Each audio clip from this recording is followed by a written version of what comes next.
Start.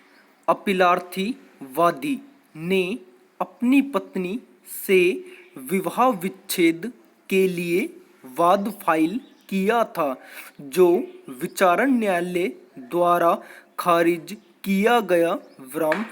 वादी अपीलार्थी ने विचारण न्यायालय के निर्णय और आदेश से व्यथित होकर विद्वान जिला न्यायाधीश अंगुल के न्यायालय में अपील फाइल की। स्थानांतरण पर विद्वान अपर न्यायाधीश अंगुल ने अपील की सुनवाई के पश्चात अपील खारिज कर दी। अतः अपीलार्थी ने वर्तमान द्वितीय अपील फाइल की। पैरा अपील मंजूर करते हुए वादपत्र के सरसरी परिशीलन मात्र से स्पष्ट होता है कि वादी ने यह अभिवाक किया है कि प्रत्यर्थी ने आत्महत्या करने के लिए धमकी दी थी और प्रत्यर्थी ने यह भी बताया था कि वह विवाह के पूर्व गर्भवती हो गई थी। वादी ने अपने साक्ष्य में यह कहा है कि विवाह के 5 मास के पश्चात प्रत्यर्थी पृथक रहने के लिए दबाव देने लगी।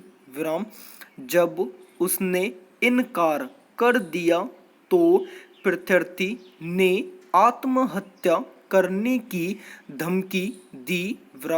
प्रत्यर्थी ने आत्महत्या करने का प्रयत्न भी किया था। प्रत्यर्थी ने अपनी प्रति परीक्षा में यह स्वीकार किया है कि उसके और उसके पति के बीच झगड़ा होता था। उसने तारीख 28 फरवरी 1992 को यह बताया था कि वह दूसरे व्यक्ति से गर्भवती हुई थी। मानसिक क्रूरता साबित करने के लिए किसी और बात की आवश्यकता नहीं है। वादी ने अपने संपूर्ण जीवन में बदनामी सही है। वह शांतिपूर्वक रह नहीं सकता।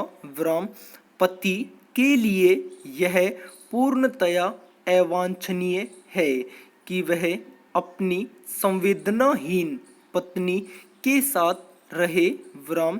तथापि पति और पत्नी के बीच झगड़ा इस सीमा तक पहुंच गया है कि पत्नी द्वारा आत्महत्या का प्रयत्न किया गया है।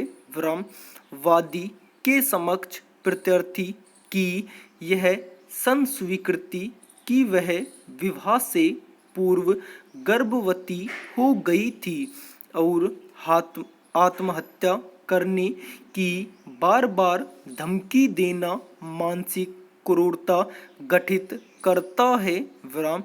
दोनों निचले न्यायालयों ने इसके सही परिप्रेक्ष्य में विचार नहीं किया है।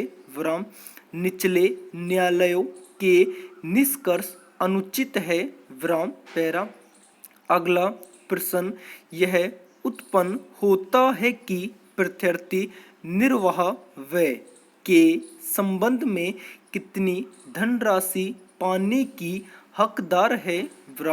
सुनवाई के दौरान अपीलार्थी वादी द्वारा यह कथन करते हुए एक शपथ पत्र फाइल किया गया था कि उसने प्रत्यर्थी के भरण पोषण के लिए 93,000 रुपये की धनराशि का संदाय कर दिया है।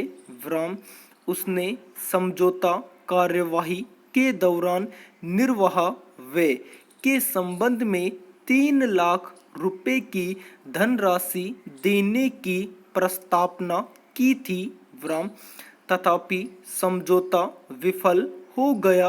विराम उसने अप्रैल 2017 की वेतन पर्ची फाइल की है जो महानगर कर्मकार महानदी कोलफील्ड लिमिटेड द्वारा जारी की गई है।